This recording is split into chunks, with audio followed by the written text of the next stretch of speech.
what you smell here? Lemon. Very good.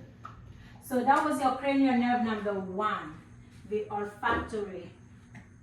Okay. So, going back, I skipped an important thing that I would like to go back and do for the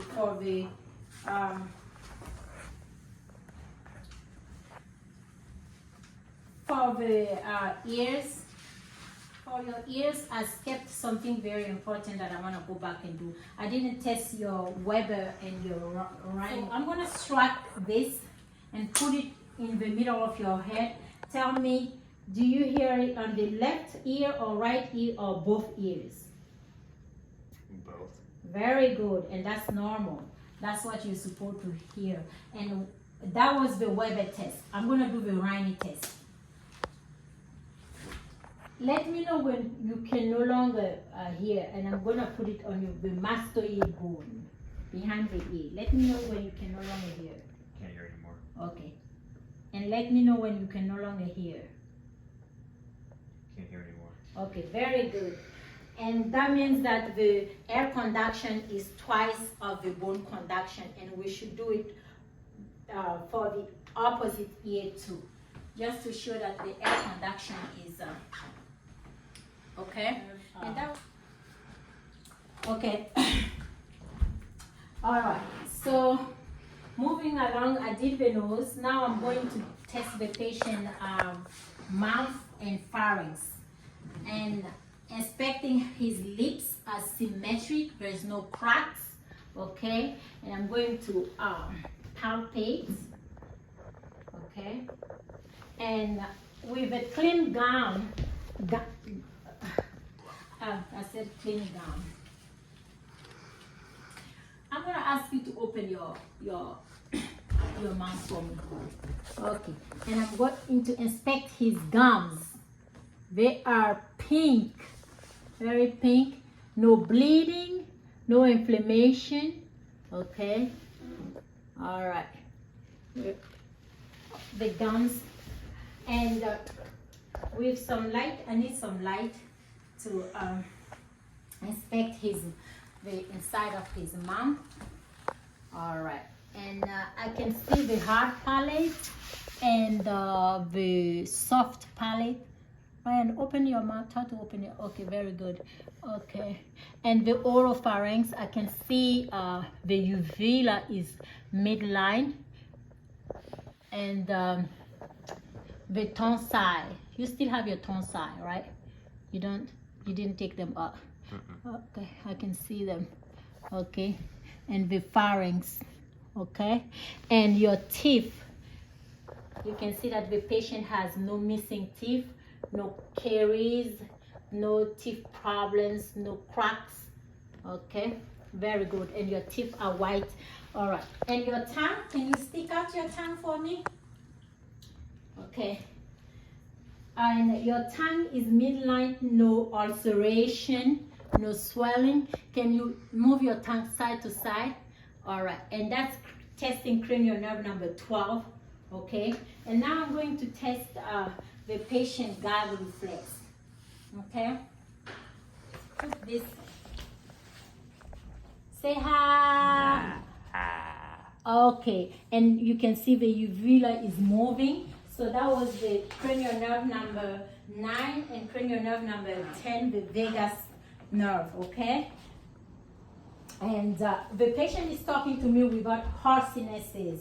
So I'm going to check to perform a sense of taste test, okay? A sense of taste. So I'm going to ask you, Ryan, can you tell me if it's sweet, sour, or how does this taste? Open up your mouth. Salty. Okay, very good. That's salty. So it's testing your cranial nerve number 7 and cranial nerve number 9. Okay? And moving down, I'm going to assess the patient's neck. All right? I can see that his neck is midline. Okay? and there is no webbing, no extra skin fold on his neck, and general inspection of the trachea, the jugular vein, okay? And now I'm going to ask the patient, we're going to do some range of motion for your neck. I'm going to ask you to tip your chin to your chest, all the way to your chest, and then bring your head to the left. Come back, Ryan. Okay. Tilt your head to the left. Tilt your head to the left. Tilt your head to the right. Back. Very good. And now try to go against my hand. Tilt your head to my left. Okay. Go against. Very good. And then also go against. Very good. All right. So,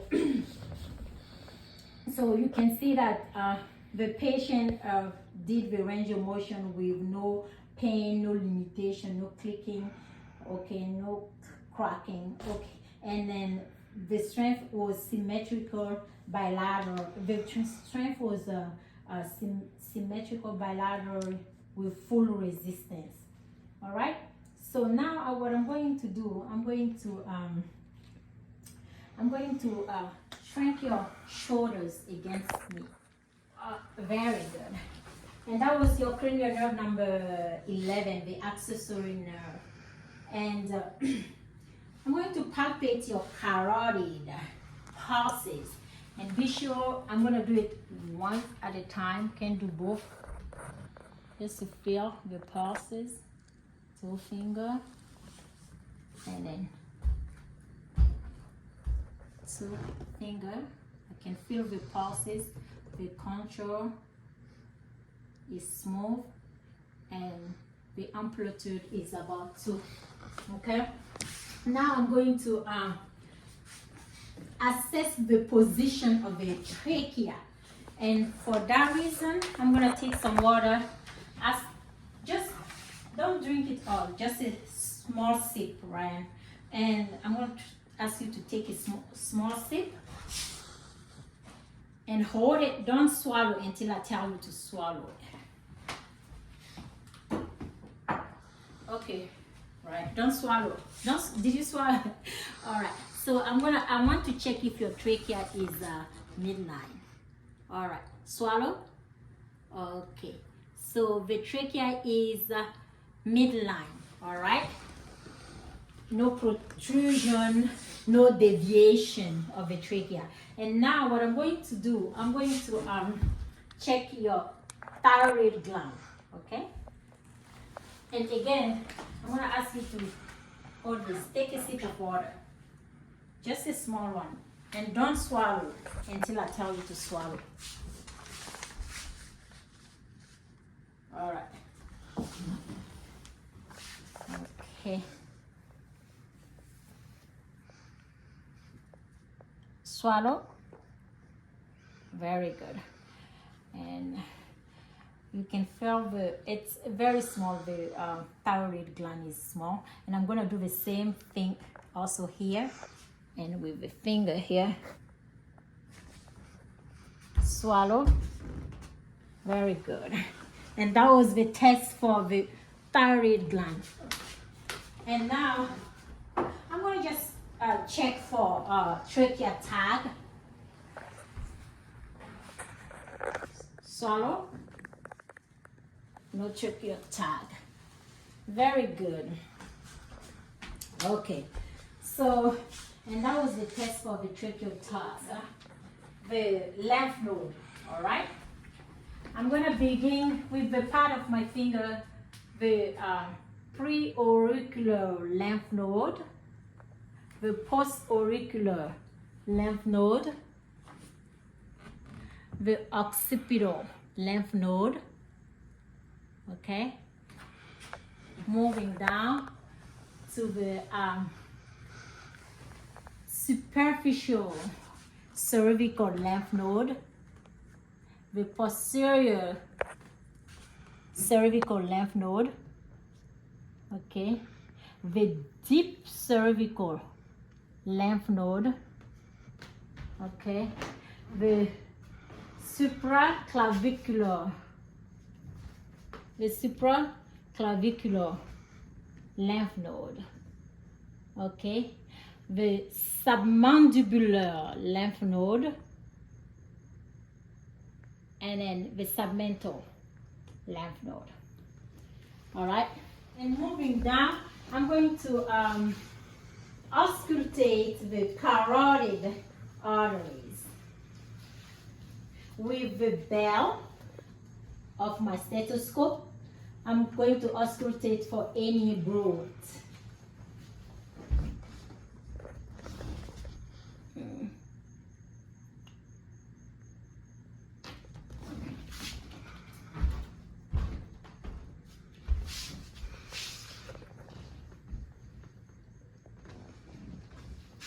Same thing here.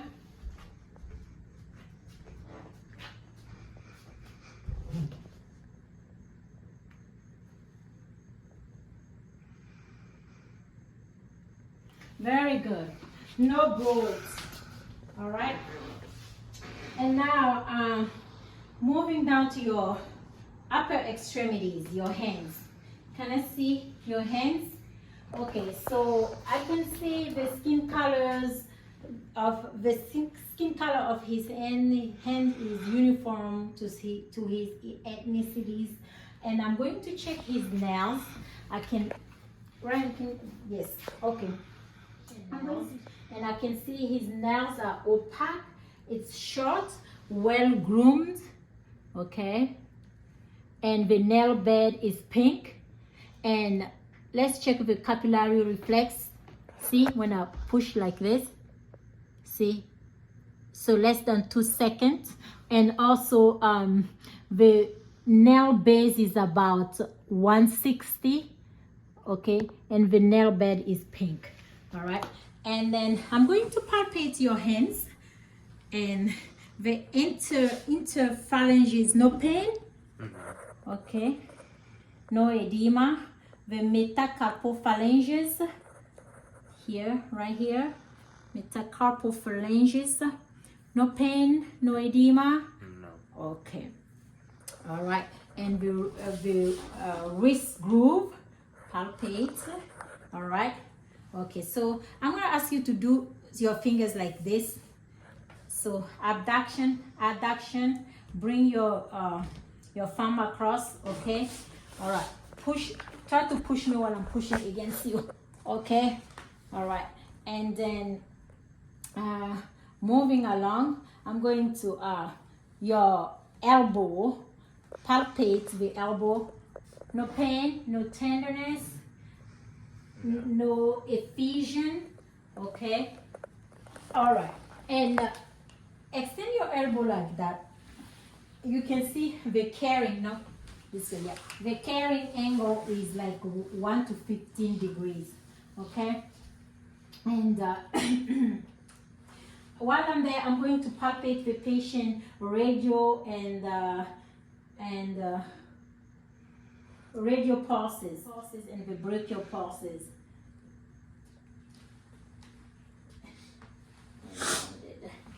So let me see. So I'm going to palpate for the radial pulses. Bilaterally, I can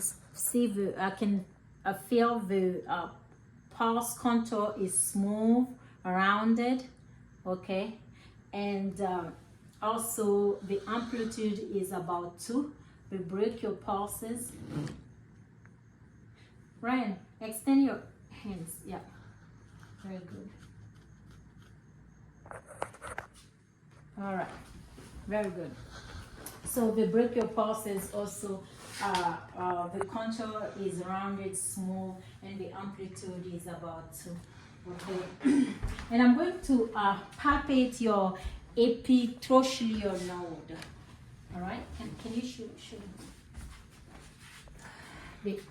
I'm palpating with the part of my finger the epitrochlear node. Same thing as here. Okay, Very good. And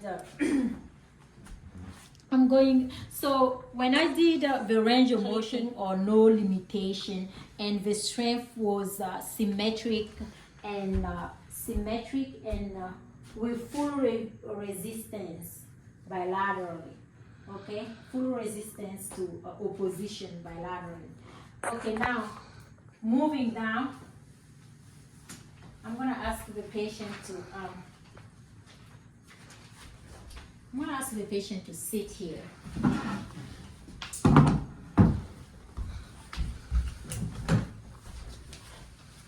All right, Ryan, I need to see your back.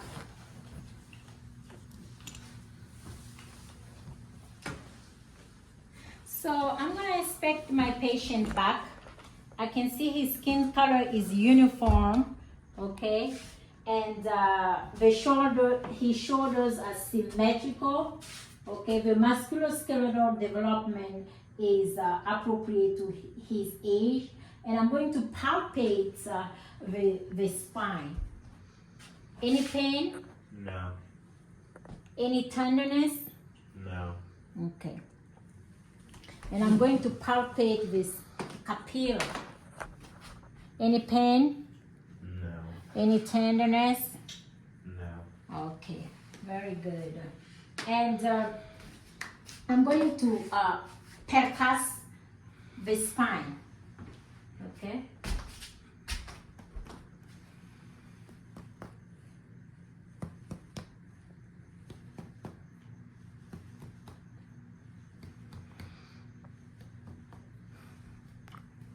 All right, and I'm going to percuss the costovertebral angle for kidney pain. Let me know if you feel any pain. Brian, move a little bit. Move yourself a little bit so I can have space. Okay. All right. Any pain? No. Any pain? No. Very good. And moving along, so I can see my patient.